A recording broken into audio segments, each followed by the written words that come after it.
Welcome to the Galvanize with Gavin podcast. This is your host, baseball player and entrepreneur, Gavin Johns.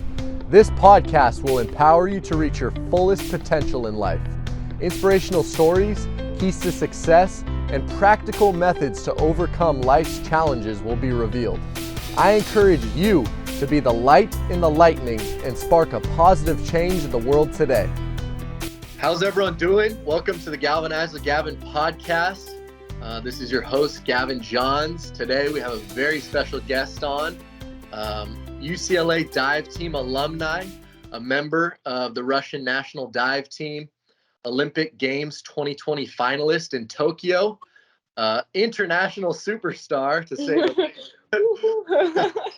Excited and honored to announce today's special guest, Maria Polyakova, and she goes by Masha to her close friends. So thanks for coming on, Masha. Yeah, thank you for having me. Absolutely. So Masha and I, the way we met each other was actually at UCLA. I was playing baseball there, and she was on the dive team, and the athletes were very close with each other. And so it was awesome. We got to know each other, and Vera as well. Shout out Vera if you're listening. Yeah. We all hung out, and it was cool. You know, at UCLA, that was a great opportunity to be able to have friendships with people from different countries. So it was super amazing. Yeah, for sure. I wanted to ask you what your experience at UCLA was like. Would you say? It was awesome. I loved it, every part of it. I mean, it's definitely not easy, but in the long run, like I look back now and I always think like, wow, I had the best time of my life. Like I met so many people, I learned a language, I got a great education, I grew as an athlete as well. So, and I got to see so many places. So, yeah, it was awesome. That's awesome. That's awesome. So I'm gonna brag a little bit about for you. Brag a little bit about you because um, Masha she's very humble, which that's one of her great traits. Very humble, very kind, but she's very accomplished as well. At UCLA, she was actually UCLA's first national champion in women's diving, which is pretty great honor. She has the school record for the 1 and 3 meter dive. She was Pac-12 Diver of the Year in 2017 and in 2019. So yeah, it's very amazing. That's a lot, yeah. Yeah, very amazing. I wanted to ask, we have a lot of people viewing and listening this on all different platforms that we have, YouTube, Spotify, Apple Podcasts, Facebook, and TikTok now. We got to keep up with the trends with the TikTok. But I wanted to ask you, so all our viewers can get some insight, what does it take for someone like that, back at UCLA, when you're at UCLA, being a student athlete, to be able to balance everything and to be able to stay focused and accomplish those things at the same time, would you say? um I don't know. I think I just had like a my planner, and I knew exactly when I had to do what. But also, I left some free time for me, like over the weekend, so I can like relax because it can be really intense. So sometimes it's good to rest and have a little fun. That's awesome. That's awesome. Yeah, I was asking because I just actually started this company. It's a faith-based health and wellness company for student athletes. It's at That's good. gg.org for those who are interested in checking it out. And we help athletes manage stress and achieve success. And I know at my time at UCLA and at Tennessee Tech University, I had to learn how to be, productive, not only in the classroom, but, for me on the baseball field and for you, in the pool. Mm. Someone, as an elite athlete as has learned things as well just to be successful in both those aspects. So yeah, it's super amazing. Thanks for sharing that. Yeah, thank you. So after UCLA, You went on to compete in the European Games. You're a European champion, and then you went on to compete and were a finalist in the Olympic Games in 2020 in Tokyo. Take us through that journey. How that happened. Yeah, Olympic Games was always Like, a dream of mine, and like I think every athlete's too. In 2016, I didn't make it because I was third and only top two go to Olympic Games. But this time, I wasn't in school. I moved to a different city. I changed my coaches. So it was like my number one goals. I didn't really do anything else besides like training, and so we were going to all the camps, and I was just training, hoping that I would make it. But then all the COVID happened, and it got postponed for a year. So it was a lot of uncertainty. But I decided to not give up, and because like I've come a long way, and it was stupid to just quit it. So I decided I'm gonna do it. Yeah. oh, So and I won nationals, and that made me go qualify. That's yeah. the word. Qualify for the games.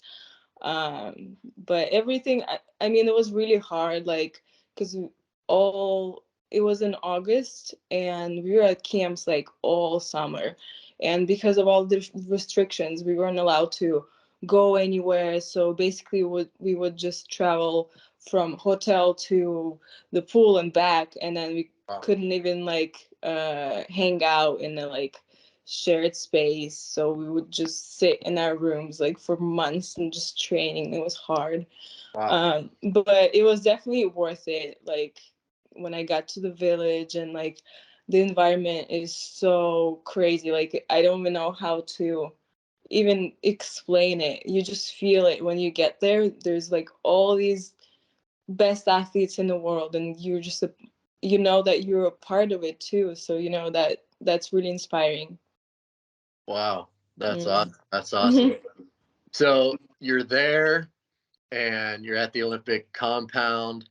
Um, what was that experience like? Meeting people from different countries, and preparing for your first dive. What was that like? If It you had to was crazy, sometimes you have to learn how to not think, Mm, because the more you think, the worse the worse and worse it's getting. yeah, Because you start overthinking, and like thinking about all the situations, like, oh, what would happen if this or that. So you just have to take a step back and be like, okay, stop. yeah, yeah. So I was just trying to distract myself. I was watching a lot of Netflix, and like reading books and stuff like that.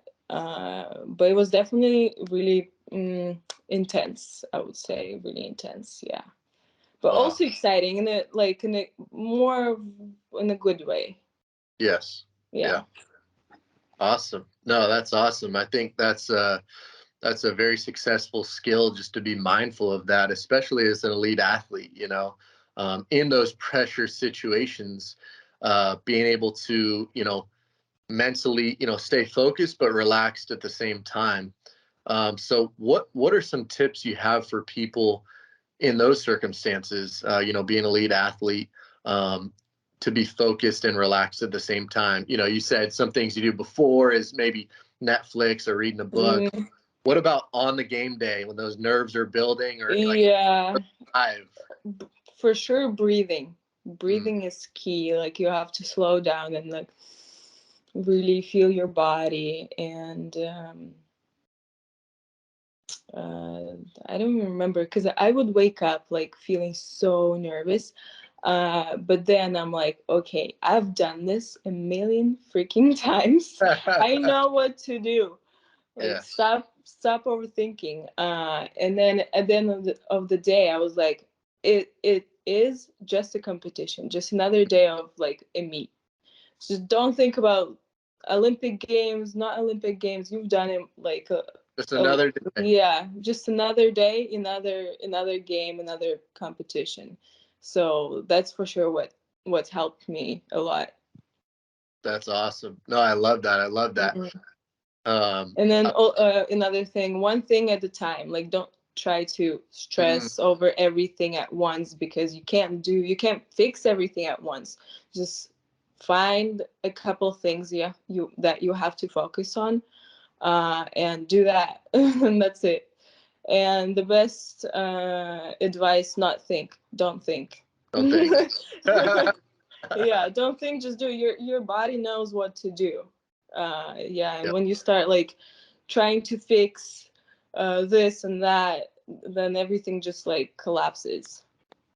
Yeah. Wow. Wow. That's awesome. That's awesome. So, those are a lot of good tips. First, before we keep going, and knowledge. I hope everyone realizes listening how valuable what Masha is sharing with all of us. You know, an elite athlete at the highest level. You know, performing under pressure. She's giving you the tips for success, right? Well, hopefully that's gonna help. Yeah, absolutely, absolutely. I wanted to ask the next question. You know, you're calm and you're collected. You're trusting your preparation. You're on that dive board. You bounce off the dive board, and you get up. Or some of them you don't bounce because it's the platform, right? You just jump off. Yeah, But I'm a springboard diver. I don't do platform. Okay, the springboard. So you do bounce. So then. A lot of people listening, I'm sure they haven't experienced that. You're in the air, you're flipping through the air. What is that feeling like? It's got to be a cool feeling. You know, it happens so fast that it's not like you have a lot of time to even think about anything. It's mostly on you feel, not think. Instincts, feel nothing. Yeah. Wow. What about, you do you know when you hit the water, like if it was a good dive or not? Oh, for sure, it's the best feeling in the world.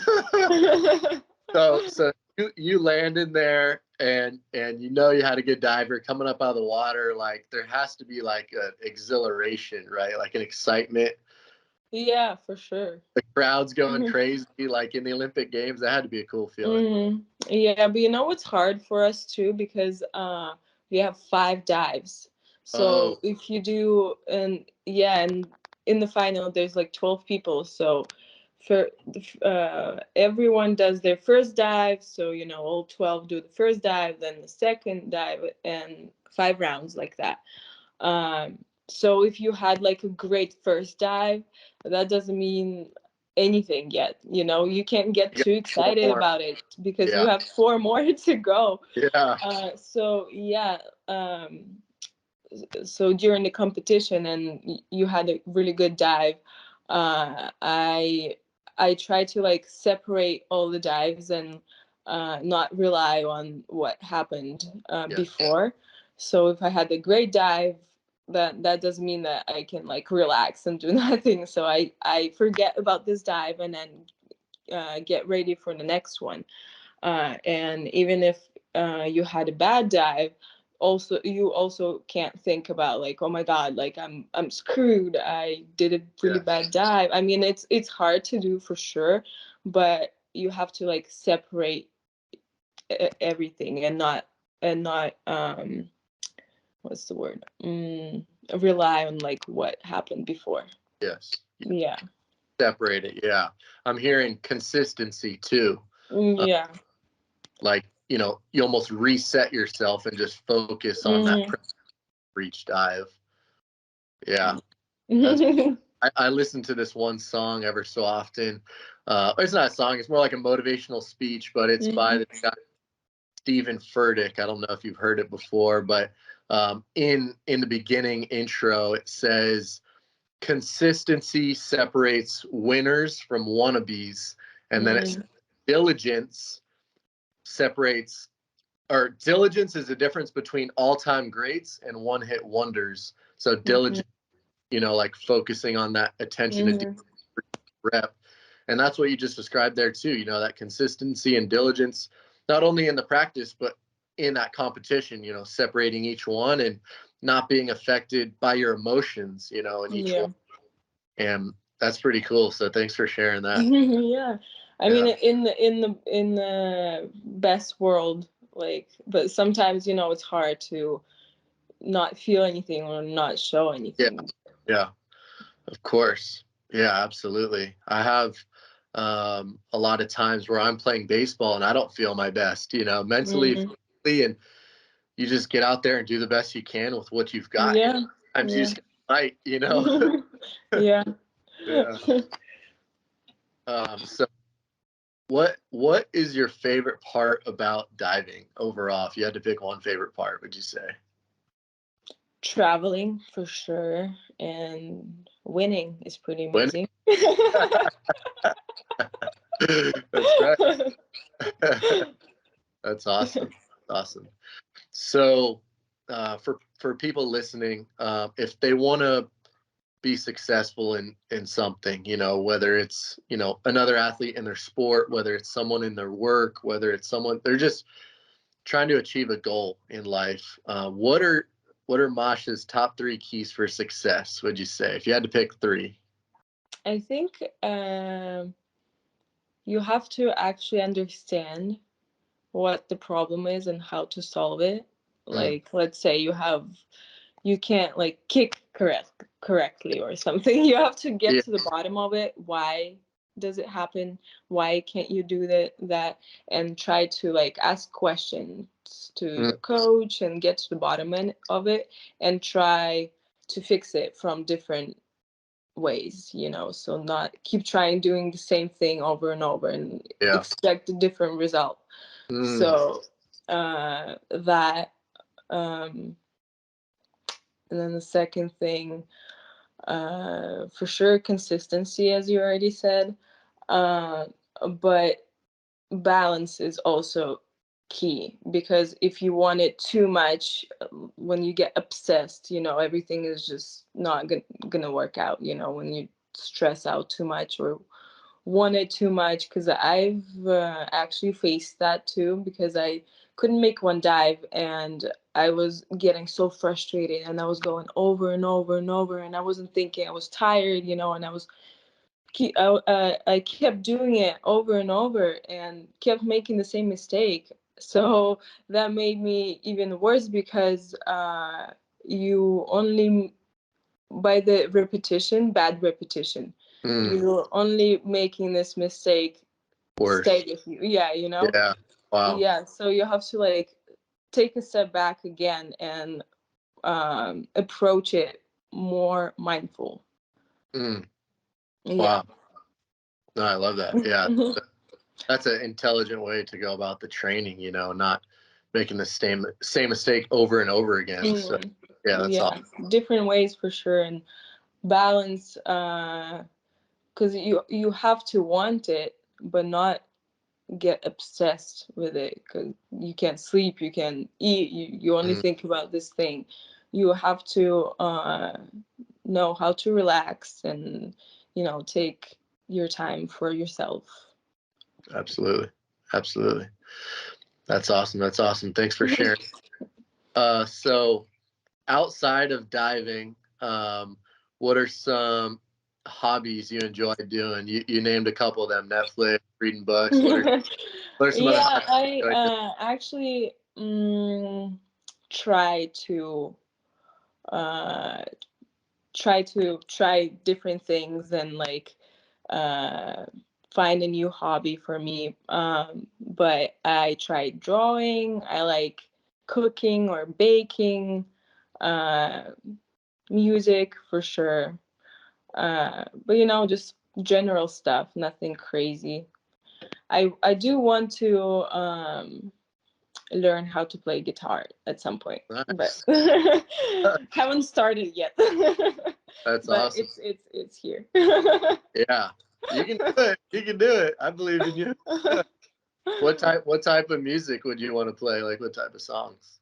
I mean, just I don't know, regular.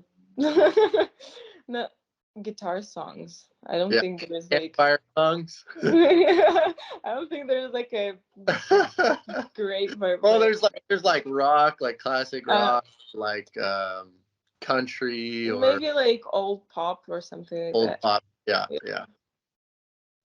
That's yeah. awesome. That's awesome. But something easy for sure. Yeah, At simple. first, at Start first. small. That's awesome. That's awesome. Well, that wraps it up for this episode of Galvanize with Gavin. So thanks everyone for tuning in, and thank you, Masha, for coming on and sharing some knowledge with everyone and telling them more about your journey so they can learn more about it. So thank you for coming on. Thank you. This was fun. Yeah, absolutely. I'm glad you had a good time. Where can people find you on social media or online? So if they want to follow Instagram. Yeah, Instagram, it's probably the best. Yeah. and then what's the Instagram name, just so they know? It's Masha Polyakova 123. Perfect. There you go. Give her a follow, Yeah, like. Jenny. There you go. Perfect. All right. Thanks so much for coming on, Masha. We'll talk soon. Yeah, thank you. Yeah. All right. Bye-bye. Bye-bye. Thank you all for tuning in to the Galvanize with Gavin podcast. I hope you were inspired and empowered to reach your fullest potential in life. For more resources, visit gavinjohns.com. For businesses interested in sponsoring the podcast, visit gavinjohns.com/sponsor. Thank you all, and God bless.